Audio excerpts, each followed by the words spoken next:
Good afternoon. My name is Sonora Monks, ESA's Director of Programs and Education.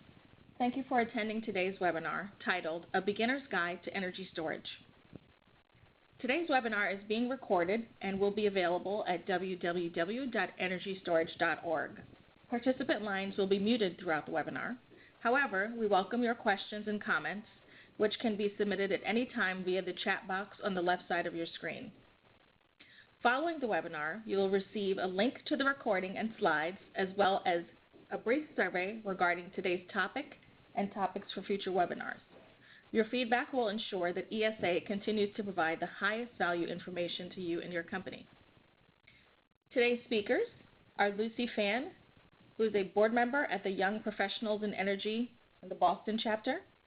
We also have Caleb Waugh, who's head of business analytics, energy storage with Lockheed Martin Energy, and Marissa Gillette, who is Vice President of External Relations at the Energy Storage Association. Thank you for the time, and without further ado, I'll turn it over to Lucy to begin today's presentation. Lucy? Hi, good afternoon, everyone. My name is Lucy Fan, and I am a clean energy investor, currently also serving on the board of the Boston chapter of Young Professionals in Energy. With chapters in most major cities across the U.S., YPE seeks to facilitate the advancement of young professionals in the energy industry through social, educational, and service-oriented events. Our events have ranged from happy hours to speed networking to tours to panel series and now webinars. Through our activities, we aim to foster an environment where future energy leaders can learn and build their network, sharing and learning from the experiences of others and to have fun while doing so. So I invite you to please visit our website to sign up for our mailing list so you don't miss out on any of our free programming. The Boston chapter of YPE believes ESA has picked the best city for their annual conference, kicking off in exactly 2 weeks. In preparation, we are thrilled to have partnered with ESA and Lockheed Martin to bring you this Beginner's Guide to Energy Storage. I now have the pleasure of introducing the brilliant Caleb Waugh, who is head of business analytics for energy storage at Lockheed Martin, so he can dig into what you actually dialed into here.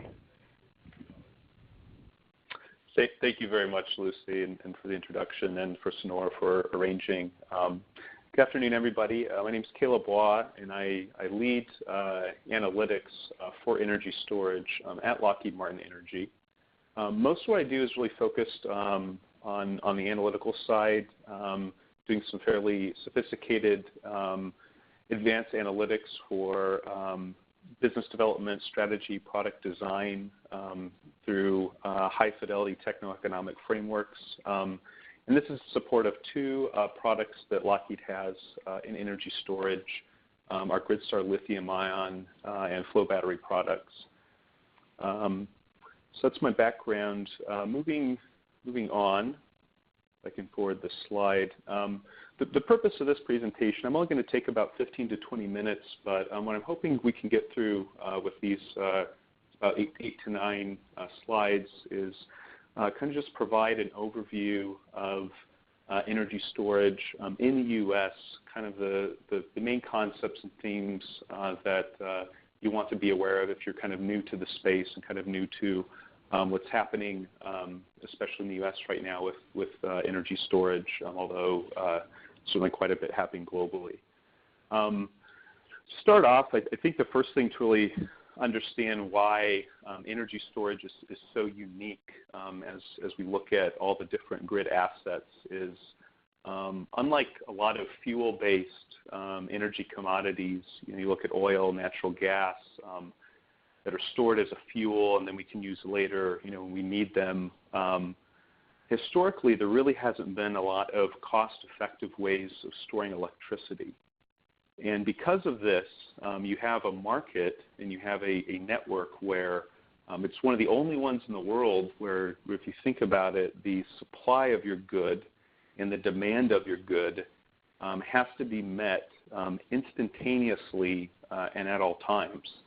So to the right of this slide, I kind of have the speed limit of the speed of light, which roughly is the speed of which electricity travels in the grid.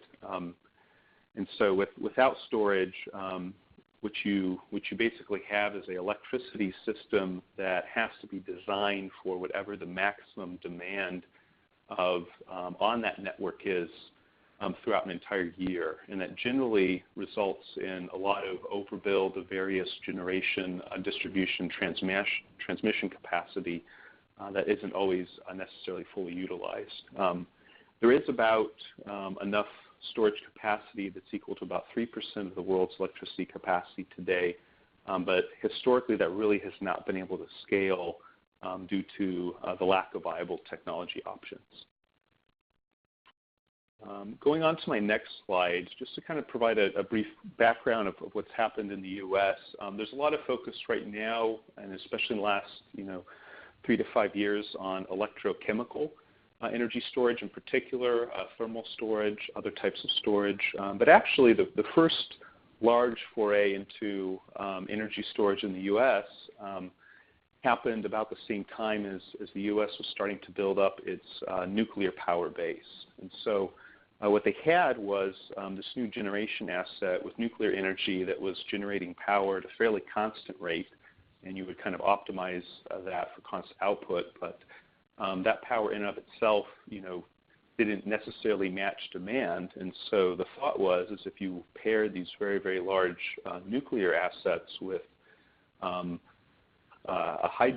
pumped hydro storage facility, where essentially you'd use the nuclear power to run a pump to pump water up into a reservoir when you had excess supply, and then you would run the water back down through the pump, using gravity to pull the water down to run a generator when you had excess demand that you needed to meet.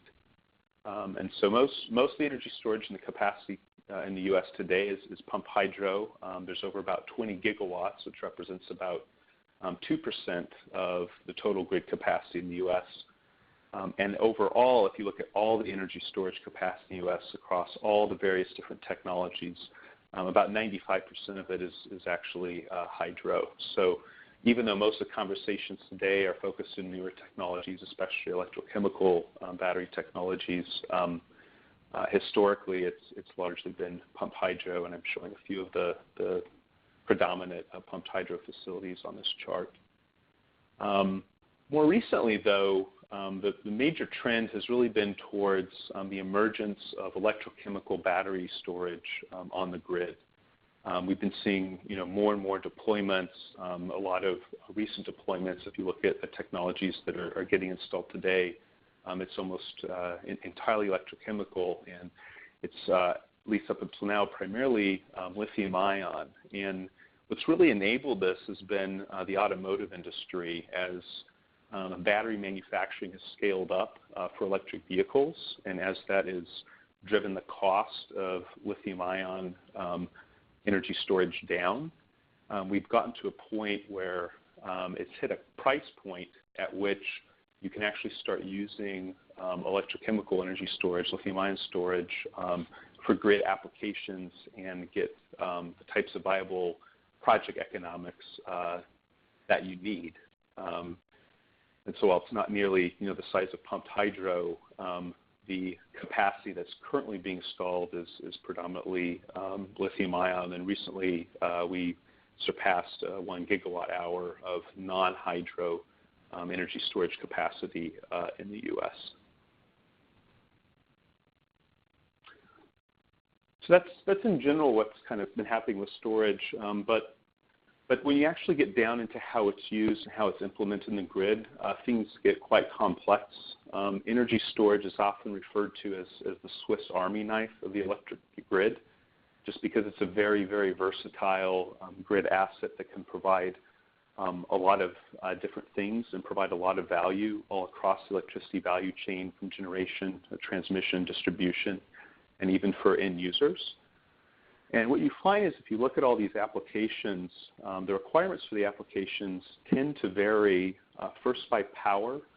How much power in kilowatts is the battery capable of providing, and for how long. And that's dictated by the energy capacity, usually measured in kilowatt hours. And so on this graph to the left, I'm showing how you have some applications that are smaller batteries, less power, less duration, to others that can be much larger and longer duration.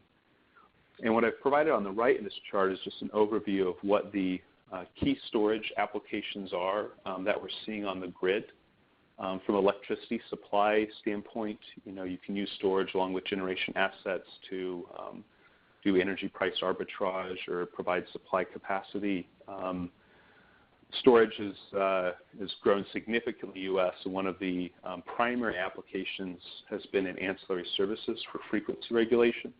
So quite a bit of that going on in places like PJM, ERCOT, growing in CAISO, a number of the major independent system operators in the country, but it can also provide other ancillary services, load following, reserve capacity, volt-var support. You find storage applications on grid systems, and so in many places you can find substations or nodes within distribution and transmission networks where they're starting to approach the capacity limit of those nodes. And if you look at the cost of installing new wires, new transmission lines, new upgrading substations, just to cover, that peak demand that we were talking about earlier that tends to happen, a few days or weeks out of the summer. And if you compare the cost of all that traditional wires transmission solution with the cost of energy storage, oftentimes you can find that the capital cost of energy storage is significantly cheaper. And so right now you're starting to see more and more RFOs, RFIs out there with a number of the distribution utilities. They're starting to look towards energy storage to provide relief, deferral relief for transmission distribution upgrades and also congestion relief. So that's another growing application. You're also seeing a significant amount of storage being installed for end-user applications, and these can take a lot of different shapes and sizes depending on how the market is structured and what the tariffs look like. But in the end, all these basically boil down to saving customers on their electricity bill. And so in places where you have demand charges, you can use storage to reduce demand charges, transmission charges. If you're in the Northeast and you're a large commercial industrial customer, you may have these capacity charges, otherwise known as ICAP. You can do some energy charge management. A lot of people tend to think about storage and associate it with, charging when electricity is cheap and then, selling it back when it's high.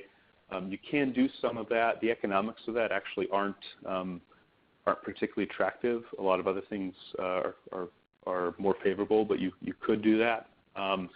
Demand response. So we're seeing storage being used to respond to demand response events. And so this gives commercial industrial customers, for example, flexibility. Instead of having to shed load, turn off air conditioners, turn down pumps, instead they can deploy the battery and be able to respond to a demand response event while at the same time not having to shed load and keep systems running during those events. We're also seeing increasing requests for storage to provide reliability and power quality, especially in areas where the grid is a bit more unstable. And finally, a large emerging area is in renewables integration, where we have these very, very large intermittent renewable assets that you really don't control when the power is being generated. You can use storage to kind of firm up that power, but also to do very large bulk time shifting of, for example, with solar, mass amount of solar produced, midday when the sun's up, and time shifting that to evening to meet evening peaks, or even, provide base load at night. And so these are pretty comprehensive list of a lot of the main applications we're seeing battery used for.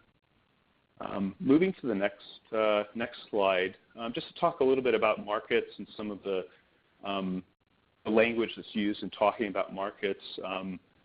We generally talk about kind of the area of markets and applications as either being in front of the meter or behind the meter. So front of the meter assets, it's usually on the distribution, transmission, generation side, and these are typically there for those transmission, distribution applications like I talked about before, or pairing with a generation asset, or participating directly in many of the wholesale markets. Places like I mentioned before, PJM, CAISO or COT, ISO New England, NISO. Energy storage has been able to participate to some extent in some of those products, and as Marissa will get into more detail later on, right now there's a lot of policy underway to expand storage ability to participate. Behind the meter, this is where storage is placed on the customer side of the meter and is able to help reduce energy charges.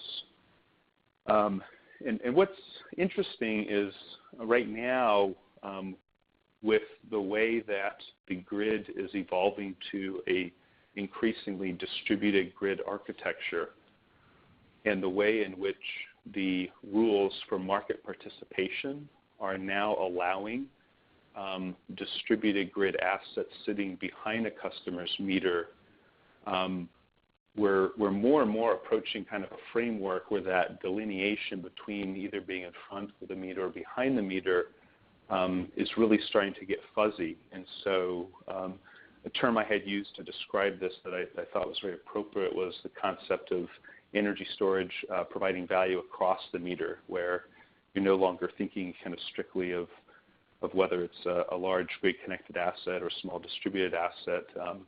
It really can be both.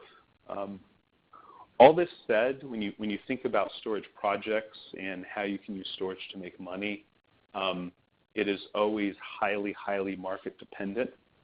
And there are markets in the U.S. where you can have very attractive economics on storage projects. There are also markets in the U.S. where we're not quite yet to the market participation structure or price point for projects to be competitive. The biggest markets currently in terms of installed electrochemical storage capacity, and I'm saying electrochemical, I probably should say non-hydro capacity, it's certainly been driven by California and also the PJM ISO region, so Maryland, Pennsylvania, Ohio, Virginia, that area. But we are starting to see increasing traction in Massachusetts and New York. And as I said, as market rules evolve and if prices come down, we'll start to see markets in other states starting to grow as well. There is quite a bit going on in other states. I don't want to give people the impression it's not. But to date, in terms of installed capacity, these areas have been arguably some of the more important ones. To touch briefly on energy storage technologies, there's a wide variety. We've talked a little bit about pumped hydro, we've talked a little bit about electrochemical, and you have, lithium-ion electrochemical. You also have flow batteries, redox flow batteries. You have various mechanical storage technologies. We've talked about pumped hydro. You also have compressed air, flywheels. There's a lot of thermal storage technologies, so ice batteries and ways that you can use water heaters to store energy. A lot of those are developing and promising, and certainly we're seeing more applications. As far as what we've seen in installed capacity to date, though, it still is largely predominated by pumped hydro and lithium-ion. One thing to think about is when you consider technologies for storage, all the applications that I touched on before will have different technical and cost and performance requirements. And one of the challenges with storage is you really have to pick and optimize a given energy storage solution for the application that you intend to use it for. And so what I've listed here is some of the main considerations you have to think about when you're evaluating a given storage technology for an application. So one is the project lifetime. For example, if you're wanting to pair with a renewable asset and like solar, and you think that the life of solar will be 25, 30, maybe even 35 years, some of the best-in-class lithium-ion technologies, you really only get to last out to about 15 years before you may have to do a completely new system refresh. And so you have to think about kind of the longevity of the technology, how long it will last. Duty cycle, so this is the amount of full charges and discharges you put on a battery. The reason why this becomes an issue is most electrochemical technologies, the amount of cycling you put on the battery significantly degrades it, and so you gradually lose capacity over time. Anybody that has an iPhone knows exactly what I'm talking about. Depth of discharge, this is how deep you're cycling a battery through its full energy capacity. Increasingly, we're also finding the average rest state of charge is having a significant impact on degradation for lithium-ion in particular. So if you keep the battery at a very high, charge, 100% charge over long periods of time, that can accelerate degradation and lead to cost. Safety, there's certainly concerns about fire, toxicity, and other technologies, and technology maturity. There's a lot of innovation going on in this space, but you do have to reach a certain level of technology maturity before you get to a point where a developer or a utility or IPP is ready to make that large capital commitment of backing and installing that technology. Doing all this comparison between technologies in the applications can be fairly complex, and so you typically have to do a fairly deep level of analysis to kind of understand the overall trade-offs between technologies. Oftentimes people talk about the first cost of a battery. First cost is important, but you really have to look at how that technology drives your overall project costs from a pro forma standpoint over a project lifetime. I'm getting up towards the end of my time. I just have 2 more slides to finish up. I did want to touch on briefly, as part of the introduction, the importance of software in all this. So one analogy I heard that it might not be perfect, but I thought kind of painted a fairly accurate picture is, with PV solar, I go out and I put down a solar array, and I can leave it there. I don't have to do anything. And when the sun rises and shines on that PV array, it starts generating electricity, and I get that value of the electricity. If you think about it, storage is not generating any energy. The only value you really get out of it is the decisions you make on when you're going to charge and discharge it, and for what revenue or saving stream you can capture with that. And in the end, all that gets driven by software. And so the analogy I liked was that software really is kind of the sun that rises and sets on energy storage. There's 4 major, in my view, there's 4 major components to think about. There's systems level integration. So energy storage systems are not just the battery. You have power conversion, you have thermal management, you have all the systems integration that goes into delivering an asset that you can have warranted and functioning for very, very long time periods, 10 to 15 years. There's the economic dispatch component. These are the algorithms that determine optimal market participation and how to go after and generate as much value with the asset as you can. This can get very complex when you start trying to add multiple sources of value. So if you remember the list I showed earlier with all the different applications, sometimes you may try to go after 3, 4, 5 of those, and being able to make the decisions on when to charge and discharge and how to optimize over those value streams, a term called value stacking becomes important. Fleet aggregation, when you start thinking about massive aggregations of distributed energy resources with storage, you need software that can kind of manage that entire fleet harmoniously as if it was a single system. And one area I focus quite a bit on is the business application analytics. So this is all the front-end techno-economic financial modeling to try to understand these complex business cases with this complex asset class in order to develop viable projects. And then finally, in closing, policy is very, very important. Just like with solar and wind, policy has been very instrumental in driving market adaptation and growing the energy storage market. At the federal level, a lot of this has been behind tax incentives. Storage can qualify for the investment tax credit and production tax credit when paired with solar and wind. So that's a pretty big boost when you do those integrated projects. And one of the challenges, and Marissa will get into this in a bit more detail, is on the market participation side. There's been a number of barriers that have kind of kept storage from being able to go out and participate in as many applications as it's capable of doing. And we're starting to see movement on the federal level with removing those barriers. And then finally, at the state level, we see a number of states being very aggressive with state mandates. You've had a couple states, California, Massachusetts, New York, start adapting procurement targets, mandating that the IOUs in the area, industrial and utilities, procure storage. But then you have another of local incentive programs. So with that, I'll turn it over to Marissa to dive deeper into recent developments in energy storage. Thank you, Caleb. I really appreciate the summary, and it is an excellent lead into what I will be spending the next 10 to 15 minutes previewing for the audience today. Today I want to touch on a few of the recent developments in the marketplace and with respect to policy that are affecting energy storage deployments across the U.S. I'm the Vice President of External Relations for the Energy Storage Association, or ESA for short. Our mission is to represent our approximately 150 member companies that represent companies up and down the value chain for energy storage market. Our mission is to accelerate the use of competitive and reliable energy storage systems throughout North America.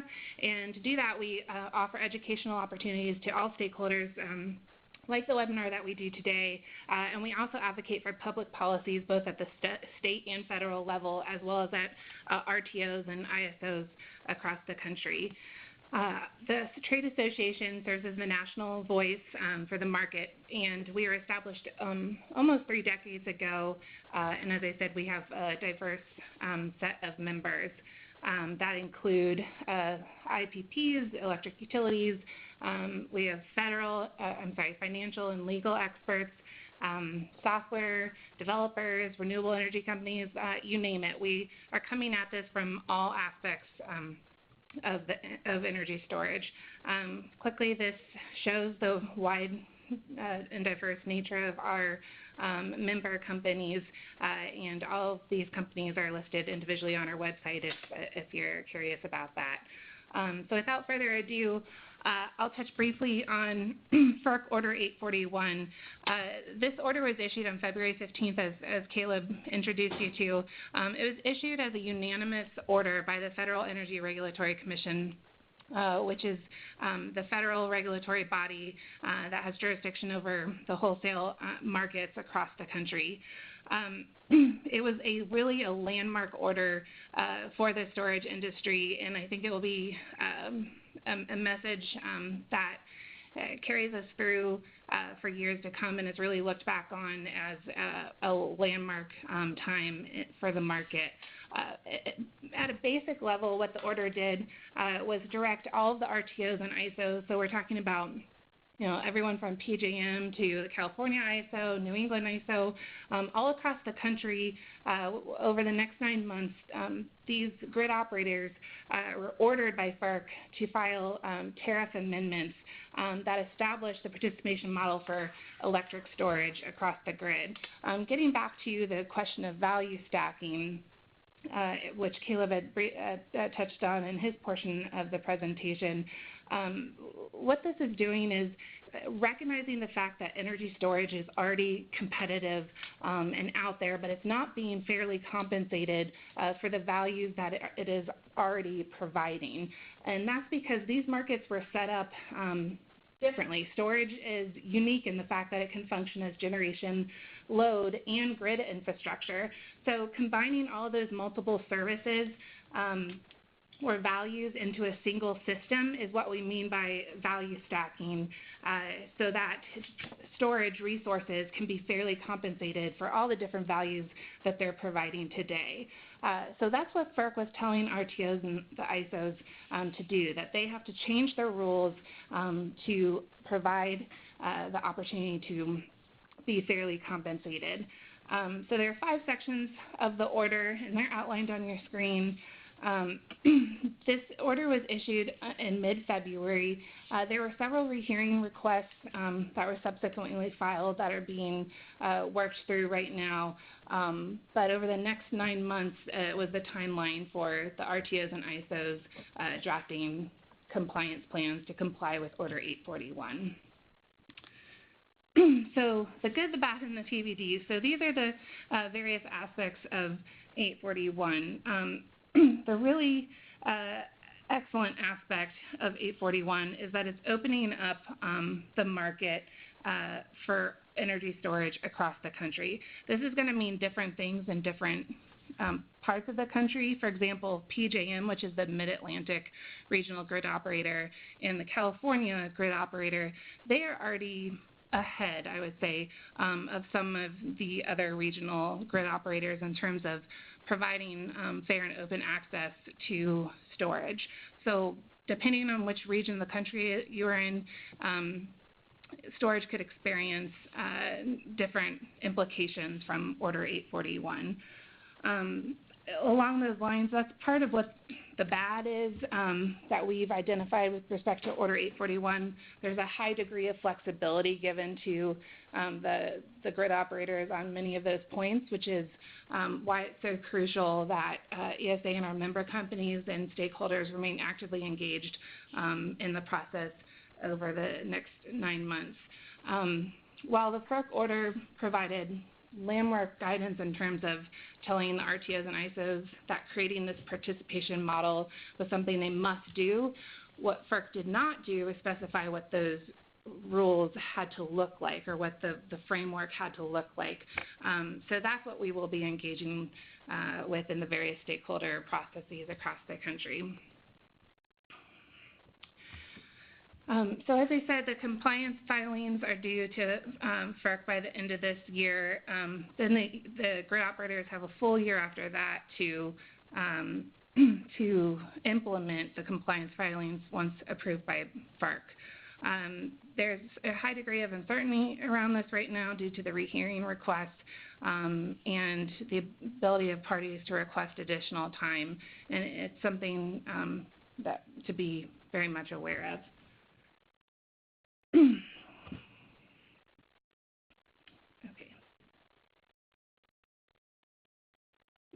Sorry. In addition to developments at the federal level, ESA is also focused on removing barriers in state markets, and we spend about half of our time advocating in those state markets to do the same thing. Not all states are participants in the regional wholesale marketplaces, and in those states that have employed integrated resource planning, there's still a fair amount of work to do in terms of educating regulators in those states and ensuring that utilities are looking at storage projects as available opportunity for incorporating into their long-term electricity planning. In those cases, we are focused on removing barriers that allow for the full value of storage to be recognized, to allow storage to be competitive in all the grid planning and procurement activities, and to ensure fair and equal access to the grid and markets. Those can be things ranging from revising interconnection standards to informing regulators about the value stacking opportunities that storage can provide, as well as providing guidance on deployment targets and procurement targets and things of that nature. So we've had some success, and that, I think, is reflected in this map on your screen right now. State policy is moving storage forward in parallel with the federal developments. If you recall, what I said is Order 841 came out just this year, a little over a month ago, but states were separately moving forward, both in the regulatory and the legislative arenas, as indicated on the screen.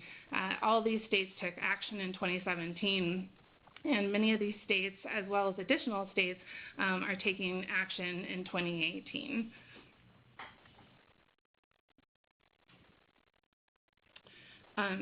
So in this screen, you can see all the different states in which battery storage is being incorporated into the utility's integrated resource planning. ESA has authored a primer on incorporating storage into IRPs that is available on our website and covers examples that are shown on this screen. It is also in the process of being updated and will be available on our website shortly. Other recent developments at the federal and state level, there were several in March of this year. They included a private letter ruling. So a private letter ruling offers guidance, but is not necessarily controlling. However, the industry looked at it as a success in terms of the fact that it allowed a residential retrofit of storage plus solar to qualify for the tax incentives. I provided links on the screen to statements that ESA has issued that you can check out after this webinar. Shortly after the IRS private letter ruling came out, the Massachusetts governor announced the Clean Peak Standard legislation. There was a hearing on the legislation just yesterday, so there's more to come on this legislation. Also, about a week and a half ago, the 2018 federal omnibus bill was signed into law. It increased support for energy storage R&D above and beyond where those dollars had been in previous years.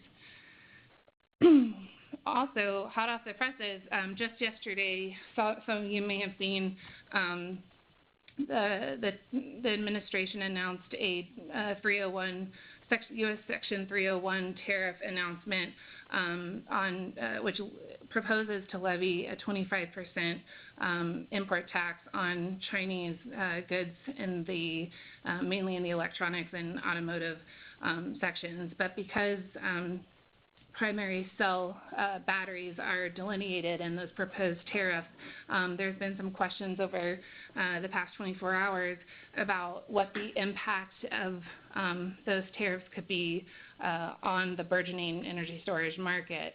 As you can see from the statement on the screen, at this time we believe that the effect of these tariffs, if they're adopted, because they're still in draft form, but if adopted, we believe they're going to be negligible in terms of the impact on the growth of the market.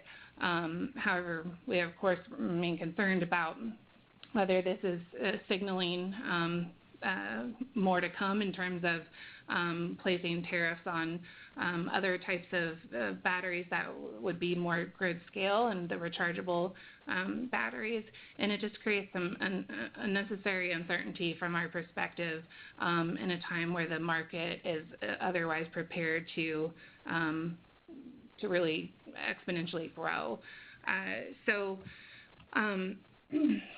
For more on these developments, including yesterday's announcement, we would encourage you to register and attend our upcoming annual conference, which is in just a little over 2 weeks. It's in Boston at the Heinz Convention Center.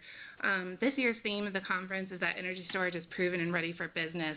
And it's the mission of ESA and the entire industry to drive the market to 35 gigawatts of new energy storage deployments by 2025.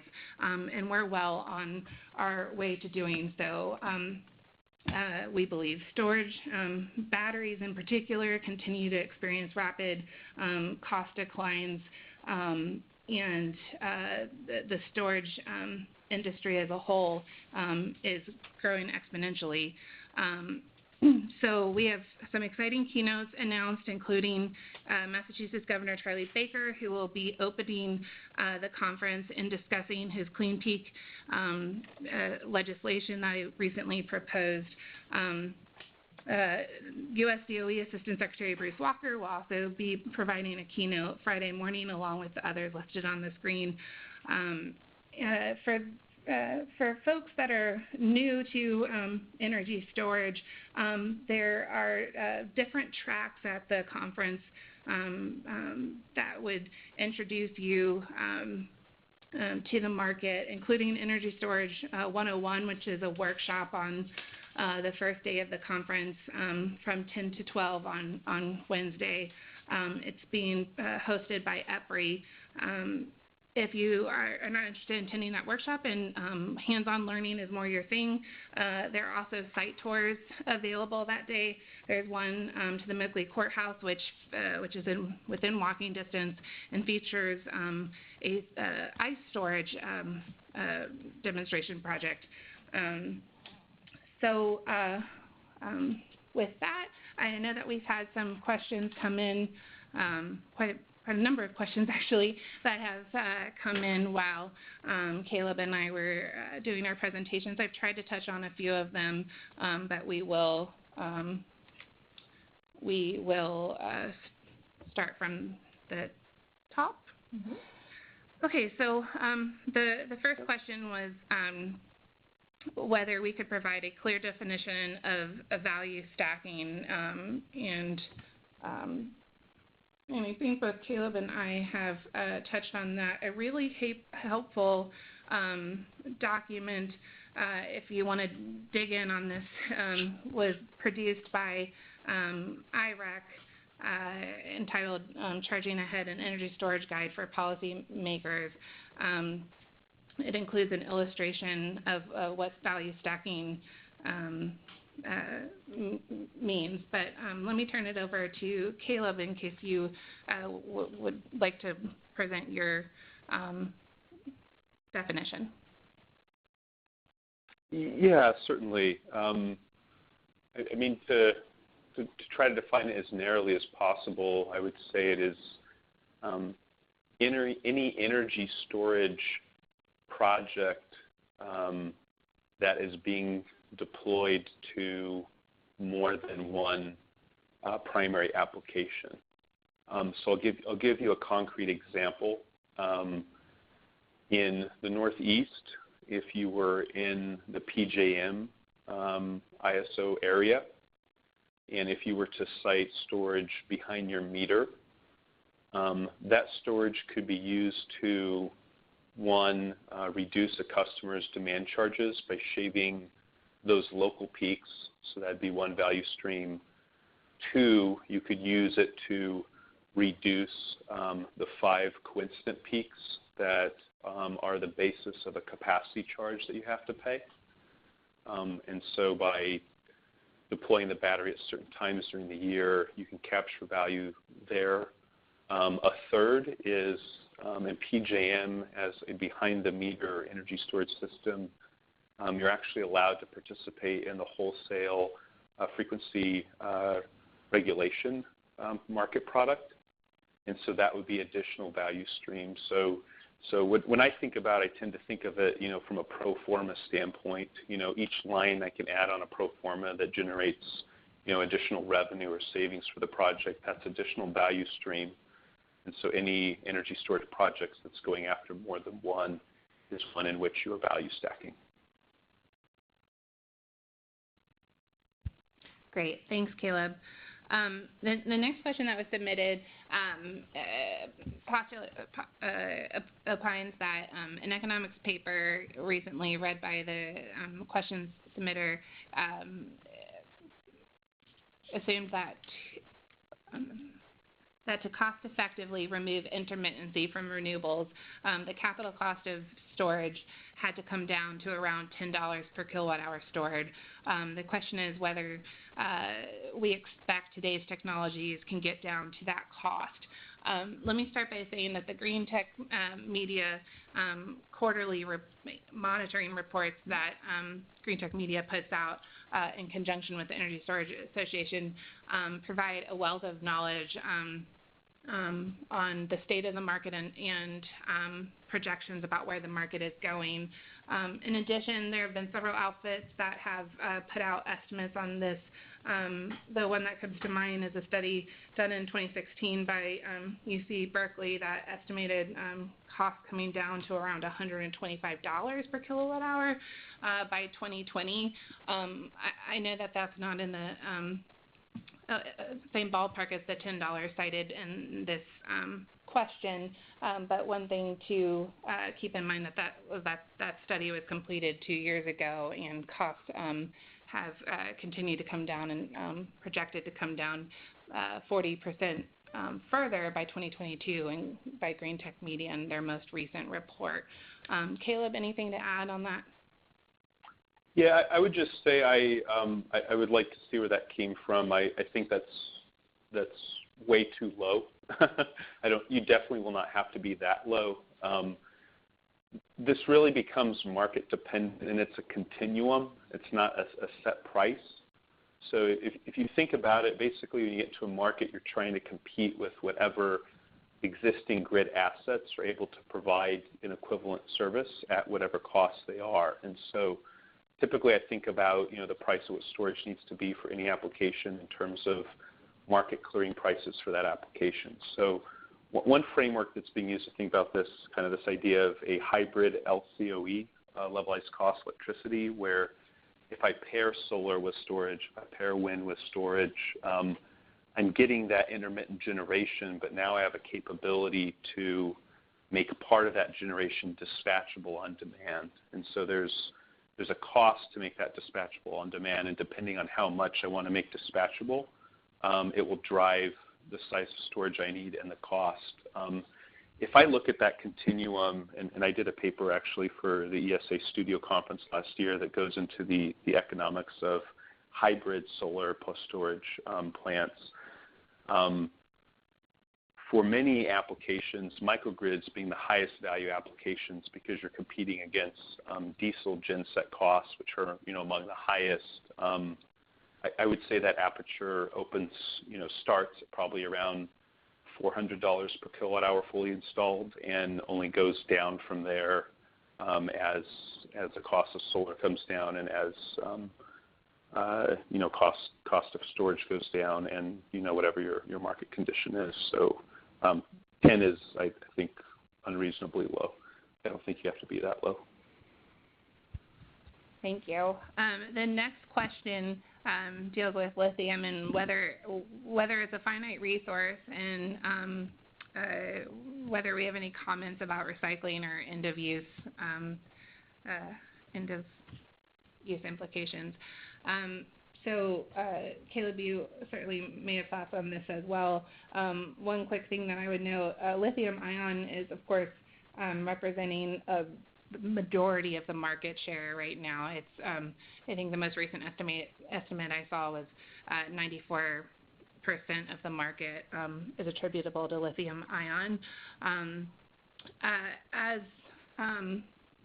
the market continues to mature, I think that we can expect the reserves of lithium reserves and resources to increase as the market demand grows. But lithium is, as I understand it, a finite resource, and depending on the point in time that you're analyzing those reserves, the estimates for how many years of reserves we have will fluctuate. So it's kind of a frustrating answer of it depends. In terms of the second part of the question about recycling and end-of-life issues, I would offer that we have several experts gathering at our annual conference focused on a panel that deals with codes to permits to end-of-life issues on Thursday the 19th. So if you are able to come out to our conference, that would be a good panel to check out and get opinions straight from the experts. Anything to add, Caleb? Yeah, on that, just to comment that we've actually this year started to see the impacts of rare earth scarcity on lithium-ion supply chain, battery supply chains. The first being lithium itself, and then the second being cobalt. And so as lithium-ion energy storage has scaled, we're certainly running into supply chain challenges in meeting the demand. And basic microeconomics 101. Low supply, high demand, ends up driving higher costs. And that's actually changed a lot of the projections of how fast lithium-ion battery costs will come down. So it's certainly something that we're we're tracking in the industry and continue to monitor. As far as recycling, right now, the latest I've seen is that most lithium-ion batteries end of life. You do have a hard time recycling them. I think the maturity of the recycling technology is still fairly nascent. It's probably a place for significant opportunity for innovation. But right now, you definitely see kind of a disposal cost of kind of end of life of batteries. And you typically don't think about, there being much recycling value, at least with where current recycling technologies are.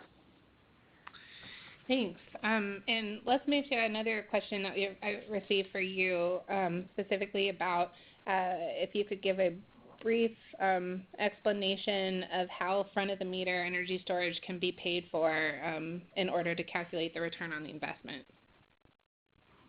Yeah, no, that's a great question, and it's hard because once again it does depend. It tends to be very, very market specific, and so essentially what you would do is you would go in and you would look at the different value streams that you would want to go after in a given market.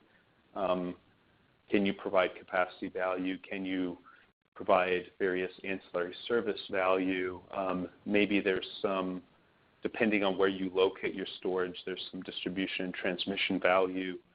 And so the challenge is going in and doing that market-specific, project-specific analysis to understand what all those sources of value are, and then weighing it against, what are the costs of systems, not just first costs, but total project costs today.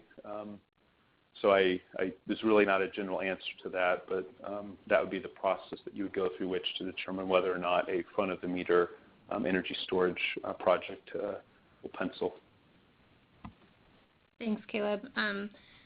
Before we get into another question like that, we did receive an inquiry about whether there was an easy location to find additional detail on what states are doing currently.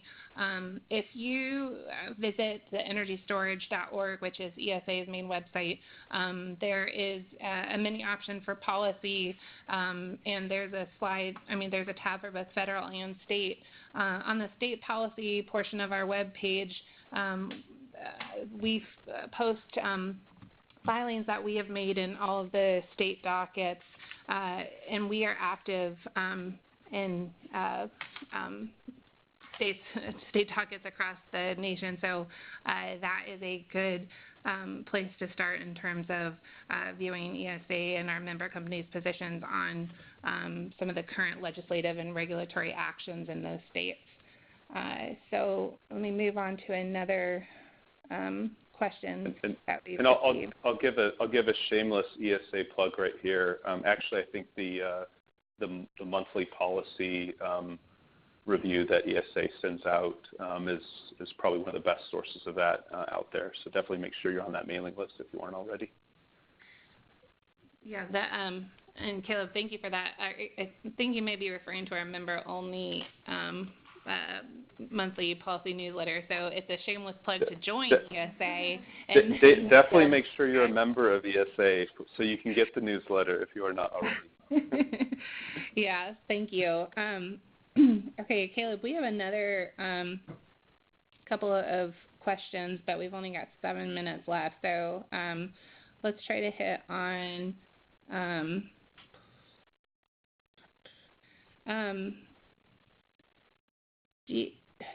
I'm not sure if and I can work through these if you would like as well in the interest of time.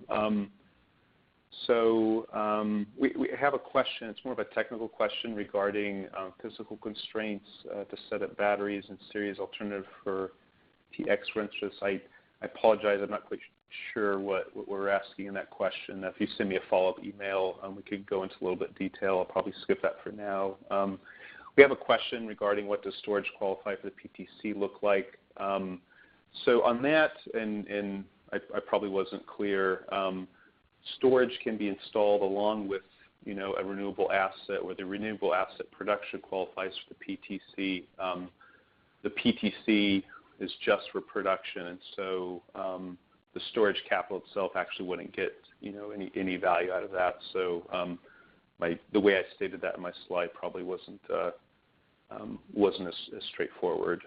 But in terms of a tax incentive on capital, certainly the ITC does that, and I saw a question later on asking a little bit about that. Basically, for what we've seen so far from the IRS, storage can qualify for the ITC if 75% or more of all of the energy that the battery charges off of is coming from the PV array.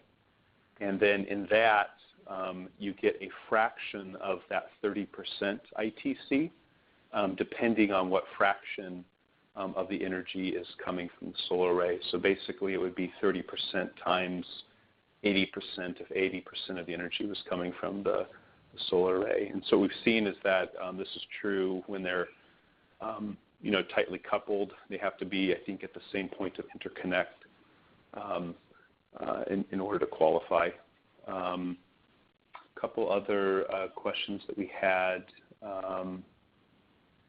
There was a question about what are some of the best metrics for comparing storage technologies.